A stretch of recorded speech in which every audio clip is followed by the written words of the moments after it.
L'univers du tennis togolais en nette évolution. Le championnat national de tennis qui se joue actuellement à la Fédération togolaise de tennis et sur ses cours rénovés du 14 au 23 juillet 2023 réunit les joueurs de moins de 10 à 18 ans, filles comme garçons. Environ 126 participants, dont 50 filles issues de toutes les régions du Togo, se retrouvent à Lomé autour du ballon jaune, invités par la dynamique équipe de Clément Arialé, du nom de ce président qui rationalise l'arène du tennis au Togo.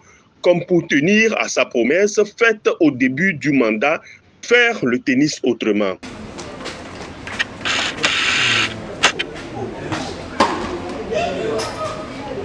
La Fédération togolaise de tennis, dans son programme 2023, a mis en place l'organisation du championnat national.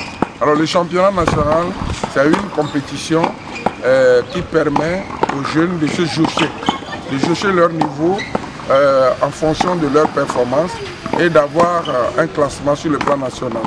Donc, comme vous le savez, dans chaque catégorie, il faut qu'on puisse sortir un champion.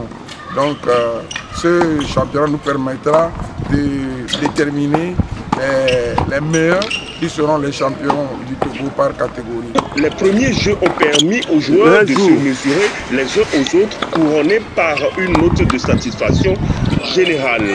Il s'agit d'un véritable challenge, un challenge de taille dans un contexte où les différents niveaux d'intervention, l'intensité des travaux lors des entraînements commencent par porter ses fruits. Nous avons des catégories des plus jeunes jusqu'au niveau des adultes de 18 ans et moins. Donc ce qui veut dire, pour résumer, nous avons les catégories de 10 ans et moins, filles comme garçons, 12 ans et moins, filles comme garçons, 14 ans et moins, filles comme garçons, 16 ans et moins, filles comme garçons, et enfin 18 ans et moins, filles comme garçons. Donc les premières rencontres se joueront en match de poule. Et nous avons l'habitude de le dire en termes techniques, en round-robin. C'est-à-dire que chacun se jouera entre eux pour qu'ils aient beaucoup de matchs.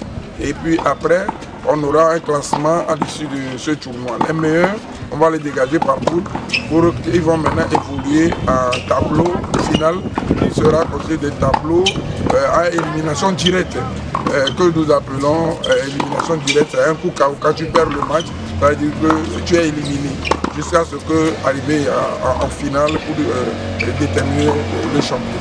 Un travail graduel exécuté à tous les niveaux de la chaîne des valeurs, les réformes en profondeur qui mettent chacun des acteurs en phase avec leur niveau de compétence face à leurs responsabilités. Ce championnat pour moi représente un moyen de se surpasser, d'avoir de bons classements qui peuvent participer à plus de championnats. Mon ambition à l'issue de ce championnat, c'est d'aller à la finale et de gagner. Parce que le jeu n'est pas encore développé, c'est un Bassar. Actuellement, si nous sommes dans ce championnat, c'est de pouvoir promouvoir le tennis à Bassar, faire valoir le talent des jeunes joueurs du tennis à Bassar. Le coach du tennis club de Sokoni. Dans cette compétition, je suis arrivé avec 4 éléments, deux qui sont en U10, les deux autres en U14. C'est Kondo Mustafa Wad, souvent appelé le coach Aladi du tennis club de Kara. Et pour cette compétition, je suis le représentant du club de Chantier Rouge, parce qu'il y a 2 clubs de tennis club à Kara.